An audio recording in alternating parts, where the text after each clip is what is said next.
What makes a festival truly unforgettable? For me, it's the experience. From the art installations to the stage designs to the magic of the performers, it's the immersive intersection of the art, music, and storytelling that have me hooked for life.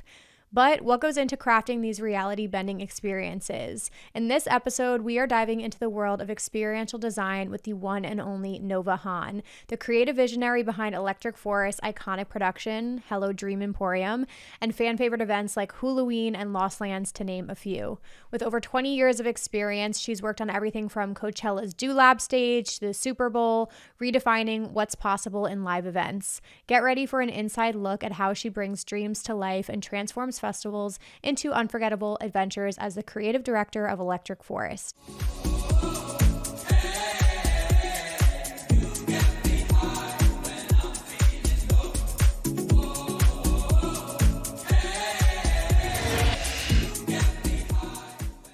What is up, you guys? Welcome back to another episode of Rave Culture Cast. I'm your host, Emma Capotis. I'm so excited to welcome you back to another episode. And today, this one speaks to my soul. I'm so excited to have today's guest on, you guys. Nova Han, who I mentioned is the creative director of Electric Forest. But her career goes back 20 plus years. She's the founder of Nova Han Productions. And as I mentioned, she builds the most incredible live immersive experiences, from stage designs to the performance acts to art installations. She is curating these like mind-altering experiences that you guys get to go and love and enjoy. So ahead of Electric Forest, I thought it was the perfect time to speak with her, pick her brain, learn how her and her team come up with these like insane ideas that you guys absolutely love. So she really is a creative force behind Electric Forest. And again, she's done things for other festivals like Halloween, Lost Lands. She's directed for the String Cheese Incident for years, has been a winner of the Best Production Design, 2-time X Live Award winner. So anyways, her accolades, I could go on and on and on, but it's going to be an amazing episode, especially if you guys love the behind the scenes, like creative side of festivals. So before we dive into all the good stuff, let's shout out our sponsors. First and foremost, Loop earplugs, my absolute favorite high fidelity earplugs. I'm going to recommend the Experience 2 to you guys. This comes with some extra ear tips to fit your ears in all different colors. I have this beautiful rose gold color, which I'm obsessed with, and it comes in these carrying cases. So for me personally, I just loop this right into my bag, my hydration pack, so I don't lose them. Number one thing, protect your hearing at shows. This protects you up to 18 decibels of sound, which is a great quality. It is clear. It's preserving the quality of the sound. No muffling up in here, you guys. So you just want to make sure you're not getting tinnitus, which is that ringing in your ear. If you're raving to the grave, you need to protect your hearing with Loop earplugs. So my code is LoopX-MK. I will leave it down below. That saves you 15% off your orders. And my next little shout out, this is fully packed and ready to go for Coachella. I'm bringing my Lunchbox mini backpack to Coachella with me. It is the perfect compact anti-theft bag. All of Lunchbox's bags are anti-theft. They feature different zipper clips, inverted zippers. They have so many organizational pockets. So this is literally like, this is why it has weight to it. It's packed and ready to go for Coachella. I personally love to use this because it's a nice compact size. It fits everything I need inside. So my deodorant, a water bottle holder, my wet wipes, chapstick, all the good things fits in here, and it's just super cute and compact. So if you guys want to save $5 off the mini backpack from Lunchbox, you can use code EMMAK. I have discount codes for all of Lunchbox's bags. So if you want to shop the hydration pack, the phone satchel, anything else, I love all of their bags. I will leave that all down below. Make sure you guys stock up for festival season so you're not getting your stuff stolen. With all that being said, you guys, buckle up, go grab your snacks, grab your drinks, settle in. This is such an incredible episode with Nova Han, the creative director of Electric Forest. So please enjoy. Hey guys, welcome back to Rave Culture Cast. Today I am so excited to have on a guest that has been a long time coming for me. We are joined by a creative visionary in the dance music and festival space who has mastered the art of immersive experiences. They are the mastermind behind Electric Forest, stunning production and designs, and the founder of Nova Han Productions. She's spent over 20 years crafting mind-altering experiences for audiences. So everything from Coachella, Grammy celebrations, collaborating with people like deadmau5, Black Eyed Peas. Her work goes on and on. So today we're going to be diving into the magic behind these creations, some things that you guys have seen and experienced in real life that you love. So please join me in welcoming Nova Han to Rave Culture Cast. Welcome. Hello.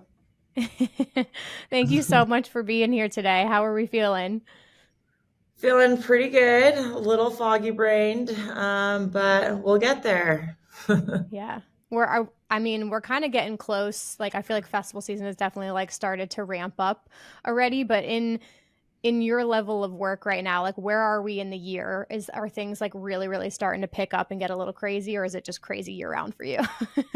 Yeah, I mean, Electric Forest is kind of my main event that I do these days, Mhm. which has been great to pour most of my focus into one show.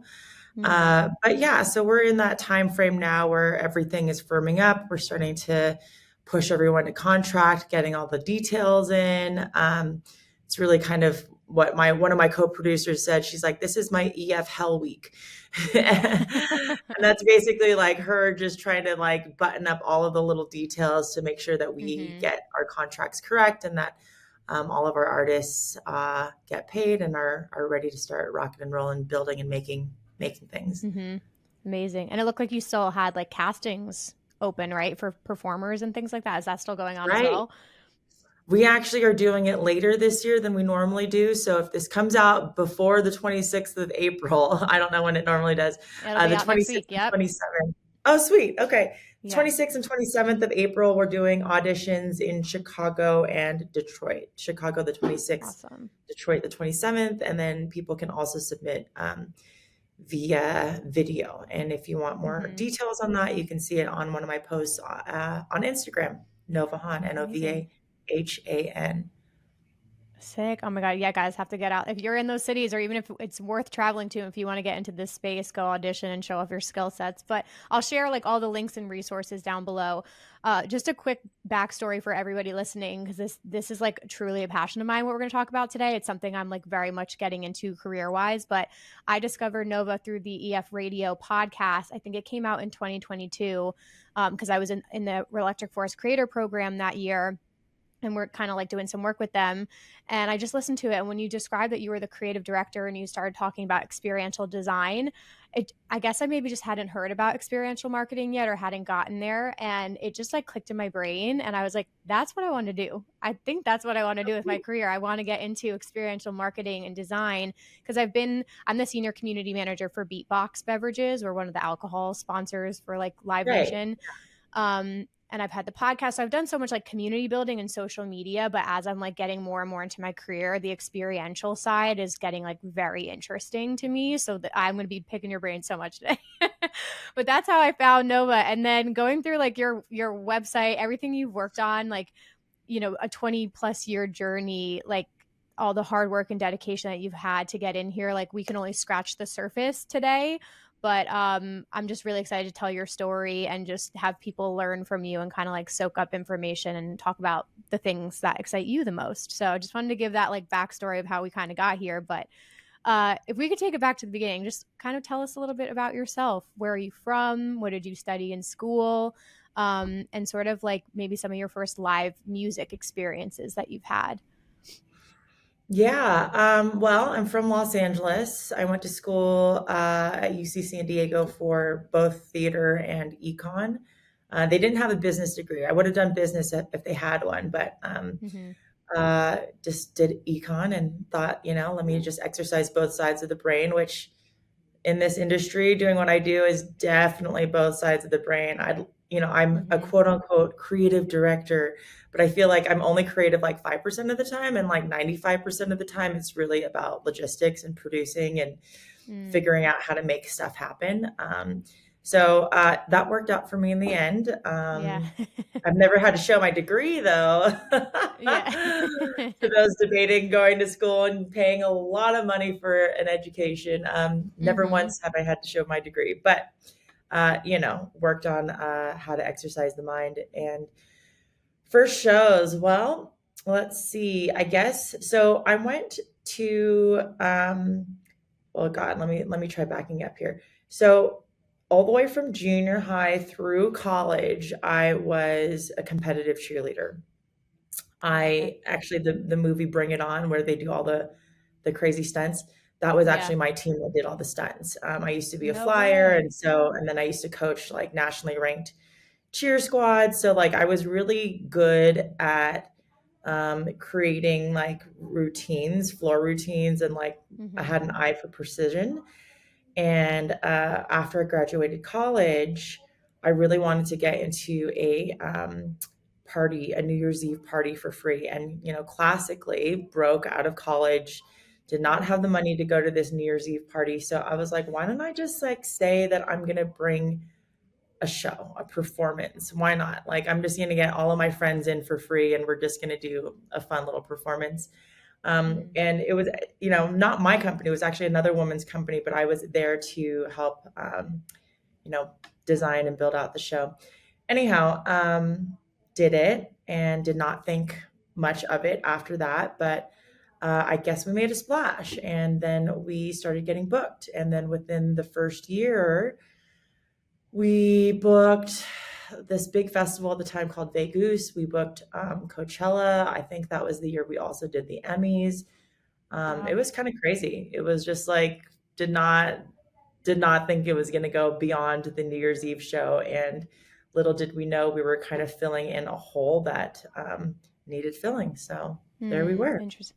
What exactly was the show? I'm like trying to picture what this like the first show was. Was it like performances? Was it dance related or a little bit of everything? Yeah, it was dance related. Okay. It was this theme where the basic storyline was that we were like these ghosts of a Victorian ship, and it was very Mm, like odd, but dance based, a little bit of aerial. I don't remember if we did fire or not at the time.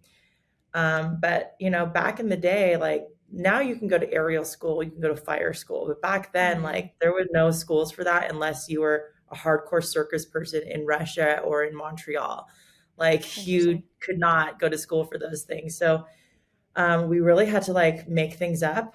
And I remember like we were part of, you know, my community was a part of the community that like helped educate the fire department, for instance, to be able to do fire in indoor clubs in LA. Like those things really did not exist. And we had to Interesting. like educate the, you know, the fire department, as I mentioned, on how we can do these things safely. And so because our community had kind of put in the legwork to make those things happen. Like we were kind of the only people that you could hire to do things Mm-hmm. like aerial and fire that wasn't Cirque du Soleil Right. at the time, which is why we filled a niche that didn't exist before.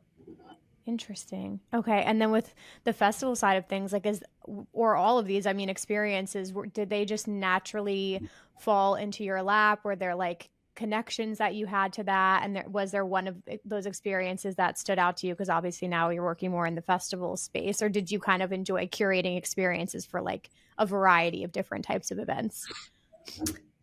Yeah, it kind of naturally just unfolded. Like as I Mm, said, I started in stage shows. And then we were doing designing stage shows with the Do Lab for 10 years. So I got to like mm-hmm. perform at Coachella for like 10 consecutive years, making these really wild, you know, eccentric shows. And then from there, it was like bands who saw what we were doing, hired me to design their shows. And then Mm-hmm. that kind of led to, you know, other bands and DJs wanting to have more experiential things. So like it stretched my mind to go, um, how can we enlist the fans to create more experiences? Mm-hmm. And then that became, you know, bringing characters to festivals. Then that transitioned to designing and curating art installations to then a whole venue at you know, at the Electric Forest. And then now I'm the executive creative director for Electric Forest. So it just kind of Yeah. kept blooming and blooming and blooming. Mm-hmm. It's so cool. I know because when you look at everything, it's just so impressive. And like even we'll talk about the Dream Emporium, which I think I wrote down was like a 30,000 square foot venue. When you see that, it's just like mind blowing. But to your point, like you took years to get here, and you just kept building upon like your experiences and growing your team and growing your network. So it's just the scale of what you're producing now is just absolutely wild to see. And I really want to get into some of the things you've done, but along that journey, can you talk a little bit about how you grew your team and also your business, Novahan Productions? Like, Yeah, how did you kind of like grow your own network and start working with all these different types of people to find, you know, the right stage performers, maybe the right like engineers? Like, how did you grow your team? Um, God, that's really hard Mhm. question to answer. I mean, everything in this business is all relationships. Mhm. Um, right? So like there have been very few times that I've put out actual I don't even know what you call it. Like I'm like work for hire ads. Yeah, like I don't job know what posting or it's like. something, yeah. What is it? I don't like this is how unfamiliar I am with it. I'm like, when you just kind of The throw people out like, just hey, came. Yeah. yeah. But everything is word of mouth in this Mhm. industry. So it's really just like I have been lucky enough to, first of all, be a part of a very wildly creative community in LA. Mhm. That where LA itself is a mecca for people who are just so on fire, so dynamic, so into what they're into. That it hasn't been hard for me to just know who to reach out to if I needed a certain kind of dancer or a beatboxer or an Mhm. aerialist. Like that has not been hard, or a costumer. But then also the more gigs that I have been doing, the more I am, I'm cross pollinating with other circles and other teams, and you kind of just meet people along the way. Mhm. So, and then there's a lot of turnover as well. Like I don't have a solid team that I've been working with for 20 years. I have Yeah.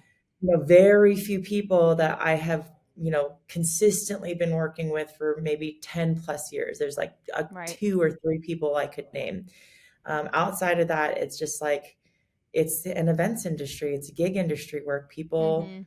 have different priorities change. Some people don't want to keep traveling or so it's, the turnover is a challenge. And every single time I need to find somebody new, I just look to my immediate community for either suggestions or if I don't know Mhm. somebody right away. So Right. yeah, I don't know if that really quite answers it. I think it's just always an amoeba that's changing. And growing. Yeah. And like for you, just even seeing the industry grow and probably like the resources that you have now compared to what you had back then, like even doing the casting call for performers, I think maybe at this level we're used to, or maybe even fans' expectations are higher because we have these amazing productions and these storytelling experiences. And like we've just seen those build. But I'm sure when you were like first getting started doing those experiences, like maybe the resources and assets you guys have now to be able to like call in the best of the best has probably gotten better as well, I would imagine. Yeah, and also I mean, it's harder now to find good people, I would say, to find good Mm-hmm. artists, for instance, because the stakes are higher. Like back then, I think there was a lot more renegade parties and renegade festivals, and Mm-hmm. you could just have an idea and try it and grow it. And nowadays, unfortunately, a lot of these smaller festivals have died off. All of, the really, um, like pillar festivals have stayed, but you have to have like a really strong brand to stay. It's, hard out Mm-hmm. there in the festival world. So unfortunately, that place where that there is that experimental foreground, where people can kind of grow out of nothing. It's harder and harder to find those places where people can safely experiment and grow. And we try to leave room Mm-hmm. for that at Electric Forest, where we have, grant programs like the plug-in program, where there are grants for like $5,000 to $7,000 if you want to Mm-hmm. try to bring us an art project. But still, we still want to see that this is not your first rodeo. Like we still want to see that you've Right. tried to make some of your own works before. So yeah, it gets it's been getting harder, I think, to find Mm-hmm. people that are, um, yeah, of the level. Of what you guys want to bring in. Yeah. And you mentioned that like that was crazy that you said about like 5% is creative now, which at your level I'm imagining like all the logistics and the budget constraints and things you have to like think about as well. But when you were like even earlier in Electric Forest or working with the Do Lab, like talking about creativity, what were you looking at? Like, what was inspiring you? Were you traveling and looking at festivals in other places, or was it just like people that were inspiring you? Like, how did I guess I'm curious about like your creative process and what was kind of inspiring the experiential side of things for you. Honestly, sometimes I think to myself that I was so much more creative before Yeah. social media. Okay. Sometimes I like to think that like social media keeps me sharp because I'm like, oh my God, look what people are doing. And like it's Mhm. feeding me all these new ideas. But sometimes when I look at like my past writings or my past, just like, I have like an ideas book, I'm like, oh my God, these ideas were so much more creative when it was just like truly bred out of boredom.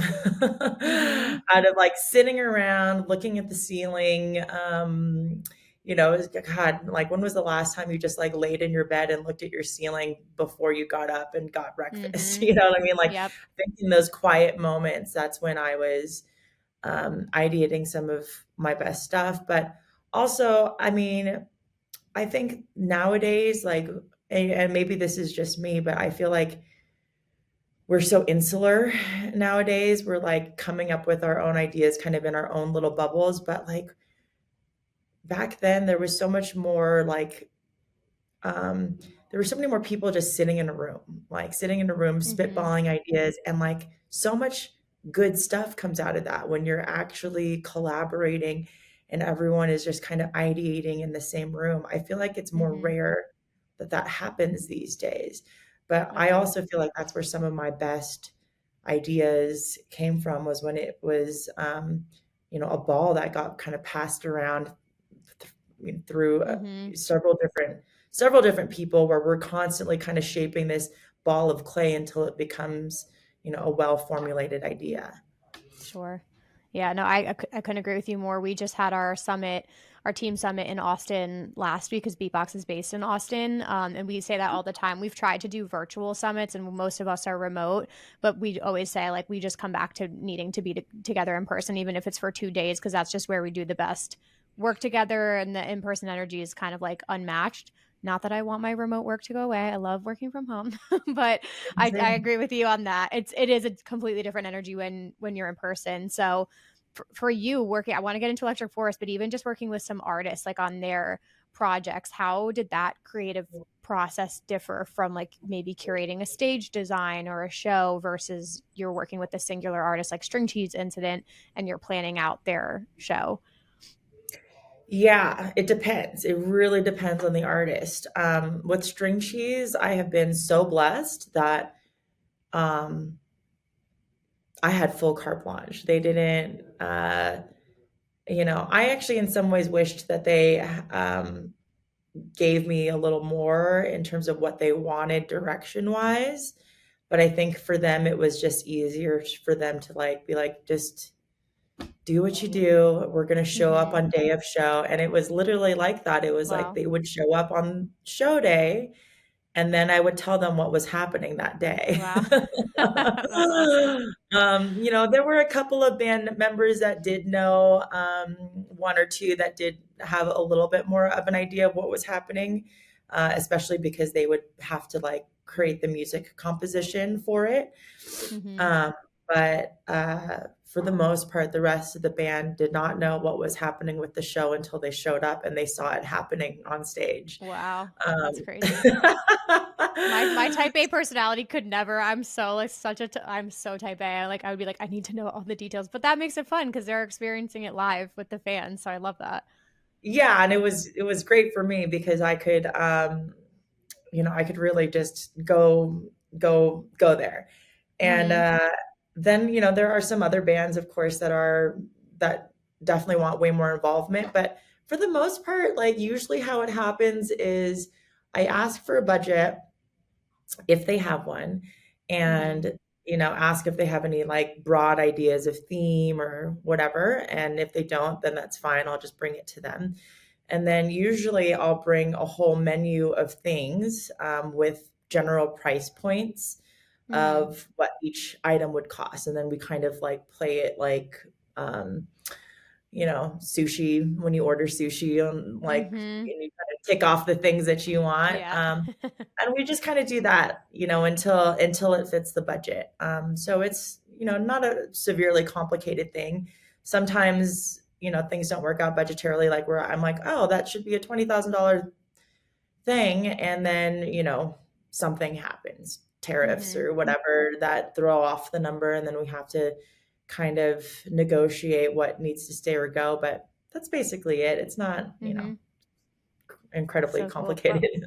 for all the string cheese fans, now you guys know that sometimes they're just rolling up and finding out what's gonna happen with you, which is so cool. But I'm actually like kind of curious about. So let's do Electric Forest story. I think there are so many fans and lifelong people who return year after year. I went there. It was on my bucket list. Bought my tickets in 2019 for 2020. Unfortunately, pandemic happened. Had to prolong my ticket until 2022 and finally got to experience it for the first time after like word of mouth, honestly, just from friends and people who had loved it. And it lived up to every expectation that I had. It was just such an incredible experience. We did a big group camp with like 40 people. And like I said, I did the creator program for the first year too. And just the magic of the forest, the shows, the experience, I like loved every little element of it. So for you, how did you come to work with Electric Forest, and kind of like what is your story of how you first got involved and what your role has evolved into now? Yeah. So as I said, I was doing shows at Coachella, and then their manager reached out to me because they wanted to do a show at Hornings Hideout in Oregon. And what how it was described to me was they said, we want to do something that's like hippie Cirque du Soleil. All right, that sounds good. And so it was interesting for me because the very first show, first of all, at the time, I was not familiar with their music. I wasn't really familiar with the jam band scene. And so I was just like, wait, what? Like, you're not going to give me music? This is, they're like, no, the band's going to do whatever the band's going to do. And I'm just like, oh, all right. And so I had to design and consider. Now I'm very used to it because I've done it so many times with them, but I had to Hmm. design and consider, how do I build a show where we're not going to do choreography to actual counts of music, or, build in cues. Hmm. Um, and, coming from my cheer background, like, I am all about precision. So this was a Right. very big challenge for me. But I was ready to take it on. And so we did our very first show. I don't remember all the details. It was like an aliens themed show. We had acrobats that were like in glow suits. Um, we did this monkey chant in the beginning, a Balinese monkey chant. There was a giant, UFO that came in, and like this woman who had this like flaming Triton that was doing aerial silks on a cluster of balloons. And I remember I walked away from that show mortified. I was Right. like, this is so embarrassing. I was so embarrassed because basically how you have to do this show is you have to comprise of each component, Hmm. where they're their own independent component, and nobody knows what the music's going to be. So all you have, like, you're on a headset, and each Hmm. component has somebody that's going to cue them and they just say stand by and then go, and then you go onto stage or whatever the space is and you do your thing, and then maybe somebody will take you off stage or not. And that's it. And it was just, to me, it looked like a freaking mess. And I Hmm. remember I was mortified. I had to like run away and be like, I Oh, can't even show my face. This is so embarrassing. And I remember their manager came and found me at like 4 in the morning, and it was like, sat me down and was like, it was amazing. And I'm like, what? wow. It was horrible. Yeah. That was the most embarrassing show I've ever put on. And he was like, no, like, you gotta understand that these people don't know what to expect. And it blew their Sure. minds. And I was like, oh my God. And I continued to have that regretful feeling for, I think, 10 more years, every Yeah. show. Just like, oh my God, that was horrible. What have you Um, done? Yeah. Yeah, but anyways, regardless, I was, they were with an agency called Madison House, and I continued to do their shows. Then Madison House had other shows, other artists that I worked with, and I continued to help them build out their programs for their fan bases. And then when Madison House got Electric Forest in 2012, I came on to bring in all of their like kind of roaming performers. So I did that for a couple of years. Mm-hmm. After that, and while I was doing the roaming performers, I was helping to bring in art installations, but I wasn't necessarily the quote unquote art installation producer. So then Sure. when that producer ended up leaving, there was kind of a hole for me to fill. And it was natural for me to fill it because I had already been bringing in art installations Mm-hmm. with like groups like Grand Artique, who were old school friends, and there were a few others. So then I started doing the installations.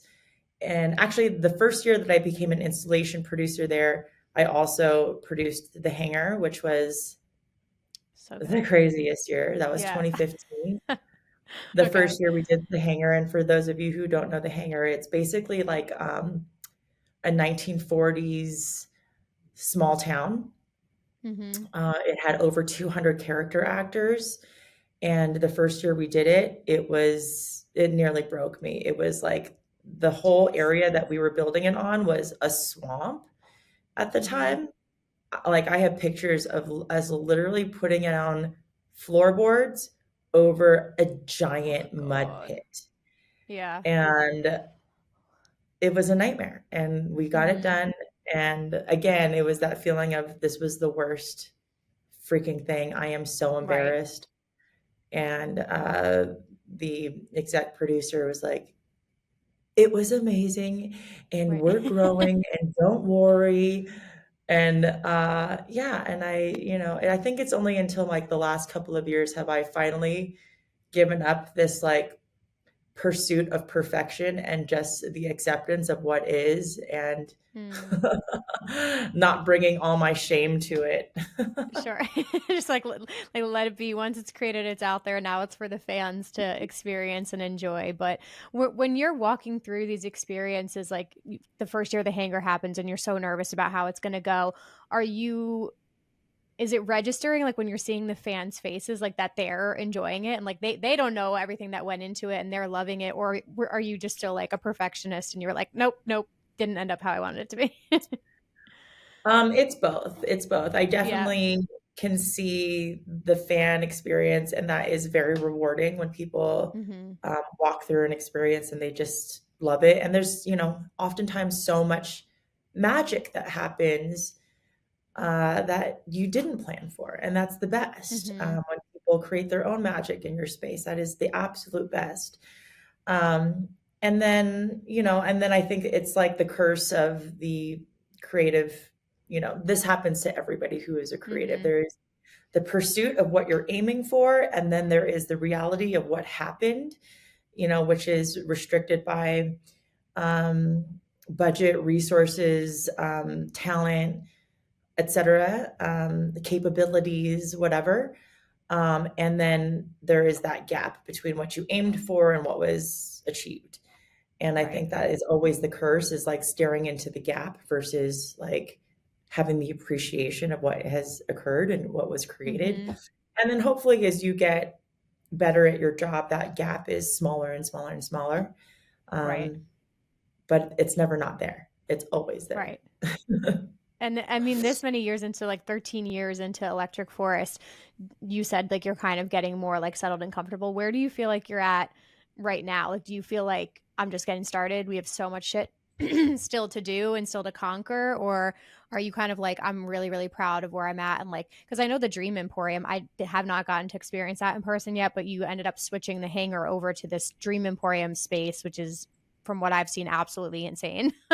So, like, can you talk a little bit about that experience as well and what went into building the Dream Emporium?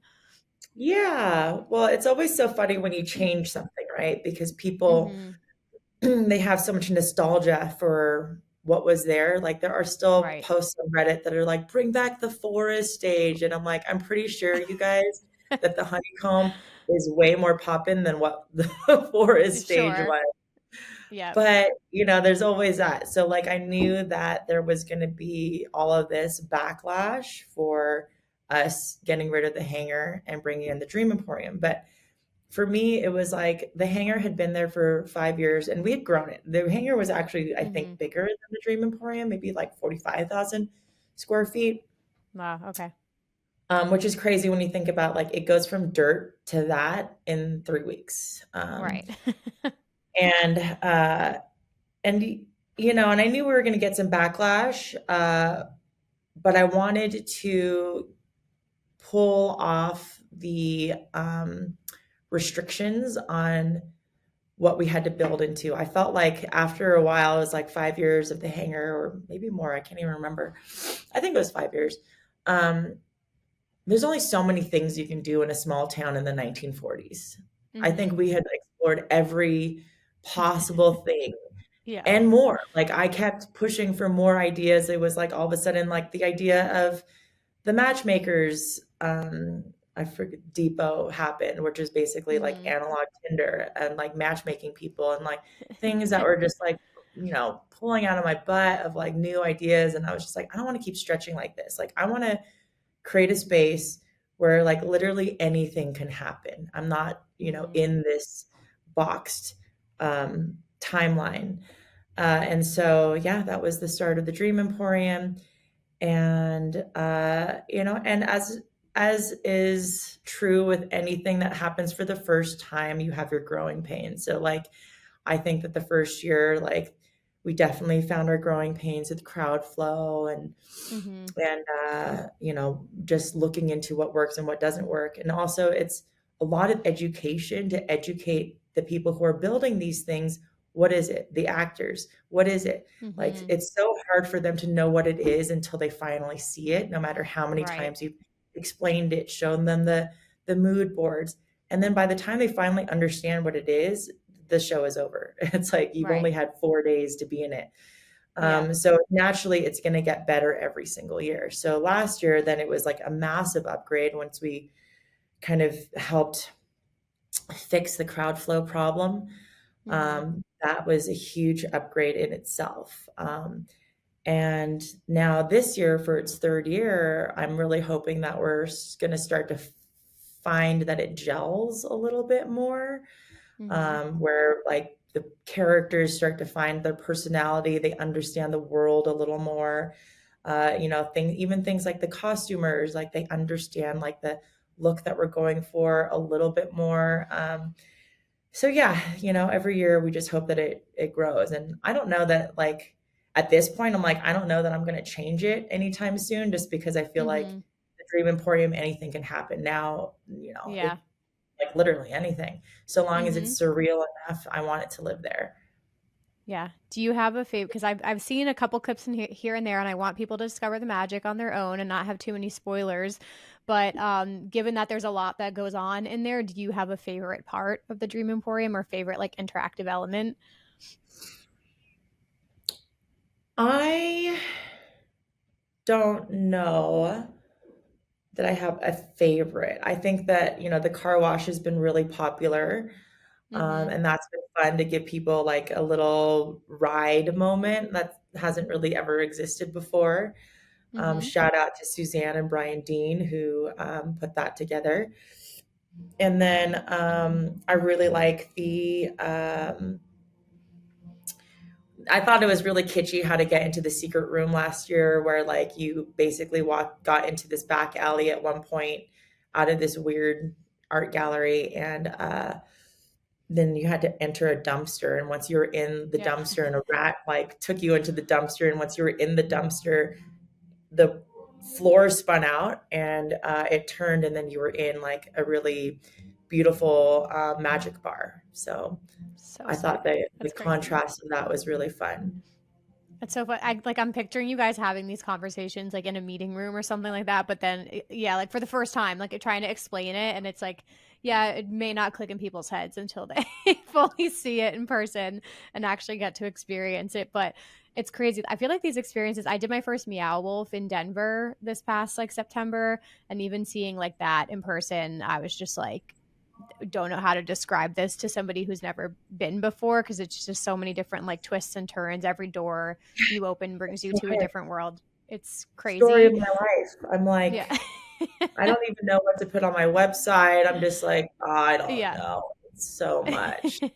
Just go and Real experience it. quick, I But just noticed that mhm, there's room, I think next door is playing pretty loud music. Can you hear that or we're should good. I? No, I can't hear it too much. You sound okay to me still. Okay, I'll let cool. you know though.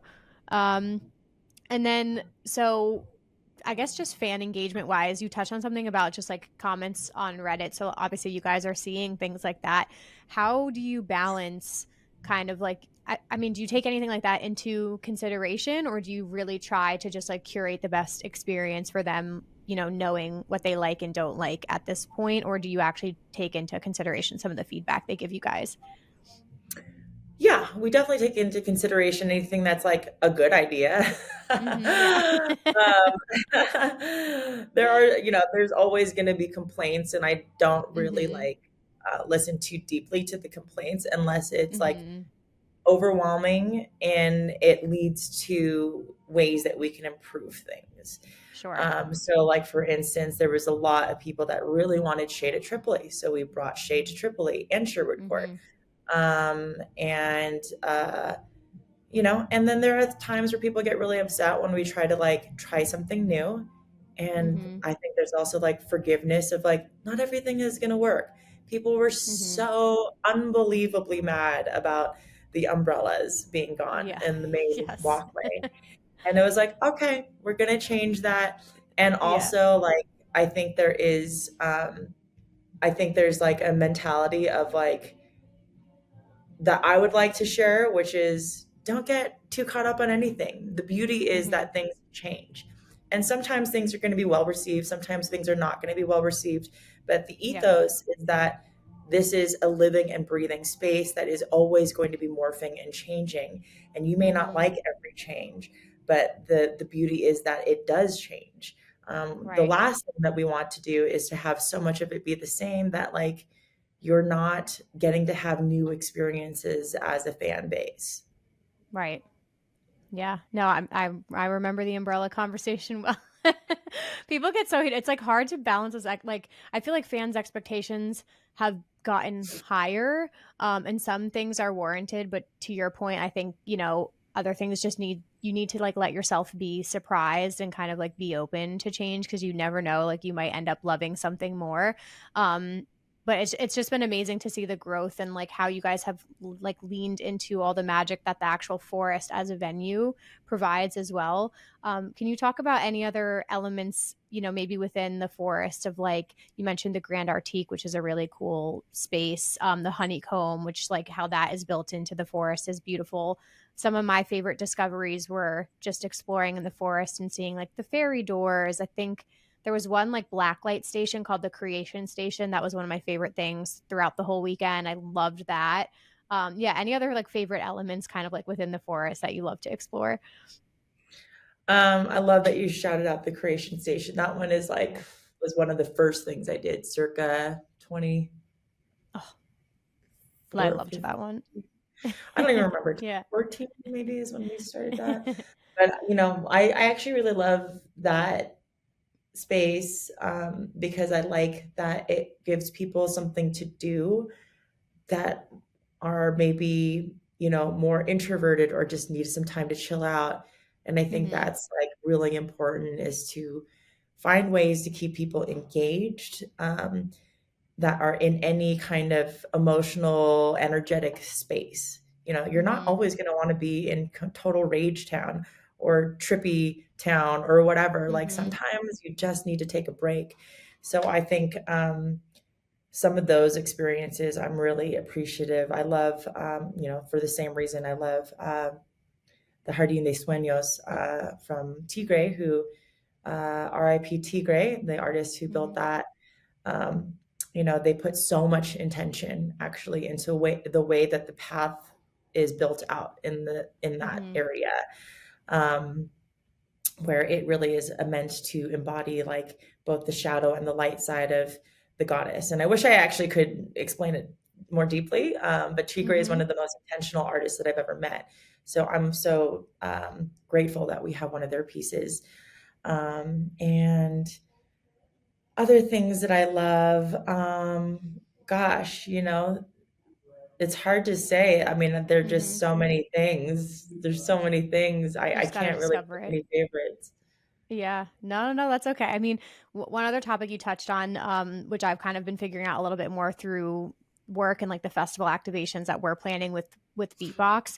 You mentioned budgetary like constraints, and even just like the logistics of planning. So our as a community manager, I'm more like fan focused on like running our online communities and planning our fan experiences, but we do get to like talk to the field marketing team and also give them ideas for their activations. And something that frequently comes up is like the space, how big the space is, the elements that we have to bring, like whether it's like our party pub or something where we're selling, and then we're left with like a small 10 by 10 space, or maybe it's a 10 by 20, and there's only so many elements you can bring in. And you kind of go from like having the most creative ideas of what you picture to then kind of it getting whittled down based on like Yeah. all of these constraints that you have to deal with.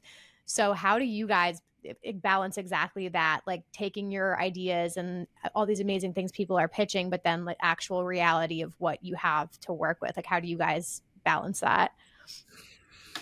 Yeah, it's hard, I'll Mm-hmm. say.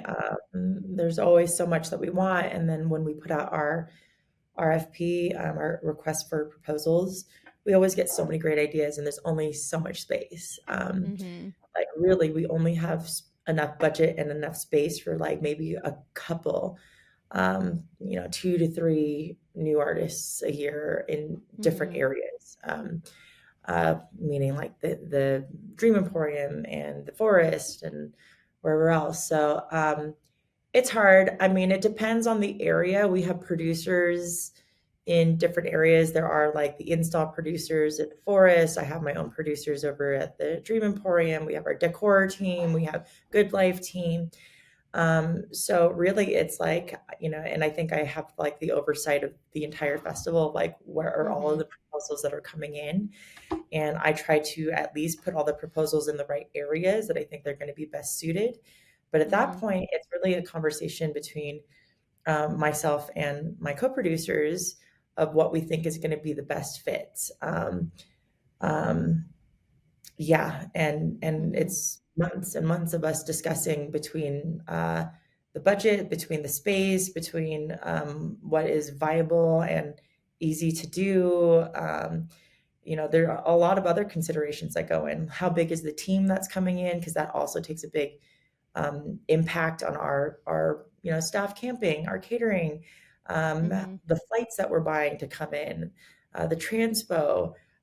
So there's so many considerations. There's also the consideration of, is there something else like this on site already, or did somebody else propose something too similar, or Mm-hmm. is there a team that we know that does this same thing that this other team proposed, but we already know that they do this well. Right. Um, yeah, there's many considerations. So A it lot of literally managing. takes us months of discussion. And even when we have an idea that we really like, we're talking to that artist for several months to Mm-hmm. just hammer out all the details before we can say, hey, this seems like this is going to be a fit. Mm-hmm. Wow. See, for the fans listening, it's like this is why I love having conversations with creatives like you, because you guys just get to show up and see the magic, and you don't know about all the stuff that goes into it sometimes, which is how it should be. You should be able to just experience it. I think it was Andrew from Madison House when we had our first creator meeting the first day of Forest. I forget exactly how he said it, but he was basically like, in anything that you're filming and you're posting, just just capture the magic of the forest as you guys are seeing it, but don't, like, no one wants to know how the sausage is made. Like, don't reveal like all the secrets of like how it got there. Just capture like what you're actually like seeing and experiencing. I thought that was so funny. And I feel like that's kind of like how this is. It's like you guys get to just have it. And I'm sure for your team, when you introduce new elements, there's probably so much that you don't know until it's out there and you have the weekend going on and you're seeing how people are interacting with it, and you're seeing the flow of traffic around it, things like that. um are there any chances where you can adapt things throughout the weekend, or is it kind of like once it's built, we got to change it next year? Minorly. Usually Mm-hmm. it's not in the forest. Usually it's in like the either the Hangar slash Dream Emporium area where Mm-hmm. it's like we are kind of we'll make minor adjustments, usually for like safety or flow or Mm-hmm. maybe something didn't get completed by the time it was doors. So Mm-hmm. things like that. But we won't make any, big adjustments usually. There's Cool. just no Awesome. time. And yeah, I was gonna say it's once it's out there, you kind of just like have to let it be and let it exist. But with my last few minutes with you here, I'd want to just talk about experiential design just in general. And I know you are very focused on the project you're building, but what else are you seeing out there in the world, like in experiential design and marketing trends right now? Is there anything that you're loving or pulling inspiration from? Pulling inspiration from, that's hard to say. I think Mm-hmm. that I just went to the TEA conference, Themed Mm-hmm. Entertainment Association, and that was really cool for me because I always feel like I'm like this really in this very niche world where I'm like, I don't know Mm-hmm. very many of me's. Um, and who, because I've also done like pop-up museums and, just like I don't really know that many companies out there. And it was so cool to be in a room full of companies who do only this, Mm-hmm. but it's like in the world. Right. There was Wow. like, like Ghibli Park from Japan and like Kiss of the Sea from Vietnam and the Paris Olympics folks were there and the people who build, all of Universal Studios, Disney, la la la, all of that stuff. Mm-hmm. So to me, like there are experiential marketing firms who like bring events to, promote a brand. But for me, the people who are creating worlds, those are the people who I look to. Mm-hmm. Um, the experiential marketing folks, like it's a great way to make a dollar. I'm not gonna Mm-hmm. lie, like doing corporate events, it's a great way to make a dollar. But like for me personally, I am not motivated to create things to promote a product for purchase. Mm-hmm. Um, mind you, unless it's something that I'm very aligned with, unless it's Right. something Right. like, for me, like Electric Forest is a cultural experience, and I'm very aligned with, Mm-hmm. having the opportunity to influence culture in a way, and or introduce cultures to people who aren't normally exposed to certain cultures, Right. like all the things we bring out in the chapel, right? Like Mm-hmm. a lot of those kids in the Midwest had not seen things like that before, so I love that. Sure. Yeah. Um, but for me, like seeing the other people that came out to the TEA conference, that's really more up my alley in terms of people who are building whole universes that people get to experience, walk through, kind Mm-hmm. of have reality suspended for a moment. I feel like that is such a gift. Sure. That's so cool. I didn't even know that existed. So that's I'll have to like look into that awards more. But even when you just name a couple of those brands too, it's like for me, I'm just sitting here thinking about all the experiences I've had. I'm like, yeah, I grew up going to Disney World like countless times. It changed my life. Even now with festivals, that's my thing. But you just forget how many experiences you're just like living in every day and the things that you're interacting with every day. So I hope you guys go and like look into more of this stuff and have more experiences and travel Totally. more. But it's really, really cool. And I'll definitely have to chat with you more after this because I'm more on the brand side now with like what we're working with. But you're curating these amazing experiences and memories for people, which I feel like is the most special thing. And even just through the content I do, like my whole goal is making people have better festival experiences, whether it's through the tips I'm giving them or like getting them more knowledgeable about the scene and the community. It's just so that they hopefully have better experiences in the future. So I absolutely love what you're doing. And just on a personal note, I wanted to congratulate you again for becoming a mom because I think that's absolutely Oh, amazing. You thank said you. your daughter's 8 months now. Yeah, I was 9 months pregnant at the last Electric Forest, and there Wow. was a whole pool going on of like, all right, if she pops a baby out here, then, Yeah. like, I think they had like a pool of like what day it was going to happen. And I'm like, guys, it's not going to happen out here. And Yeah. if it does, then I'm just going to go to my room and have my baby in a bathtub. Mhm. And people have been doing this in caves for years, centuries. Like, I'll be fine. Yeah. That's so Thankfully, funny. she did not come, and I'm so glad because I don't want to be like that tied to the Mhm. festival. Right. I don't want to be like that. I don't want to You be had like like a separate Miss experience. Electric Forest. I feel that very well. Yeah, when I was like 15 weeks pregnant when I did Okeechobee, and then I did Project Glow, and then I just did some shows like over here in Brooklyn when I was pregnant, and then when was your daughter born? Is she summer July baby? 16th. So yeah, she Okay, so was she just so a few he's weeks August 11th, so right after. Yeah, he was 2023. Um, love that cancer baby. I think Cancer. cancer baby. Oh, Yeah. I love that. I That's was kind of awesome. Your hoping that mom's I was gonna be going to so get a happy. Leo, to be quite honest, Yeah. because I'm a performer myself. But who Sure. knows? Maybe she'll be a performer. Who knows? Oh man, yeah, my son is a little personality already. He's a Leo, so I'll report back on how that all goes. Yeah, totally. um, I guess last up, we kind of plugged it in the beginning, but if anybody wants to get discovered by your team, wants to get involved with Electric Forest, how can they get in touch with you guys? Yeah, so I have my website, novahan.com, novahan.com. And there is a contact us page where if you're a performer, a producer, a stage manager, a lighting designer, anything really, you can upload your interest of working with us there. I also post anytime we do auditions or if I'm looking for something. I'm pretty active on my Instagram in that regard. I don't always Mhm. answer emails though, or whatever messages on Instagram. But you can follow me, Novahan, on Instagram, and see if I'm out there, actively looking Yeah. for a specific act or something like that. Awesome. Yeah, and this will be out next week on I think what is that, the 9th? And so I think casting is still open, you guys.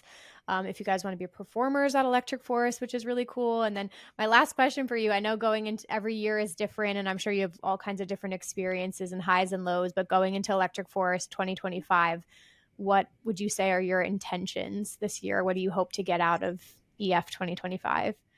Ooh, good question. Well, I'm gonna bring my daughter out there. So Oh. yeah, she's like, if anyone's gonna be Miss Electric Force, that's her because Yeah.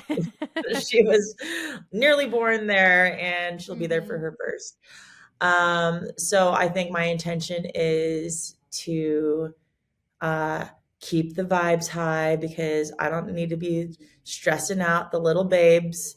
And Mhm. also, I mean, I think that's always kind of the intention is just to like keep the vibes high for all of the teams because as a leader, like you are the one that is setting the pace, setting the tone. And if you're like coming in with jagged elbows, like everyone else is going to Mhm. be on edge. So that's Right. always the intention. And then I think in terms of like the experience for the fans. You know, I think that our big theme for this year is to what's the best way to say this? Like, I don't want to say like it's like to clean up in some ways. Like Mhm. I think that it's like we're tightening up all of the little frayed ends, if you will, of things that we felt like we could, um, have like a little bit of, like for instance, there'll be like a little bit of an upgrade at Honeycomb, and then we're doing making some changes so that the airflow is a little better at Dream Emporium, and just like little things like that that may not be so noticeable on the front end, but like you're gonna feel the difference if that makes sense. Mm. Yeah, just like a little leveling up every year essentially.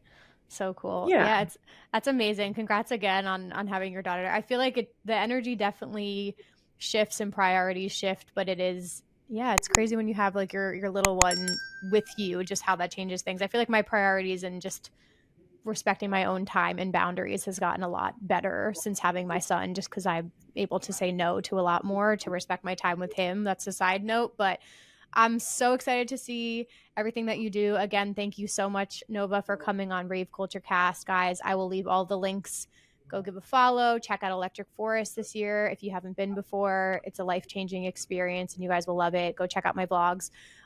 We are at Rave Culture Cast on all of the platforms. If you guys want to connect with us, we have a Facebook group, Discord, community, all of the things.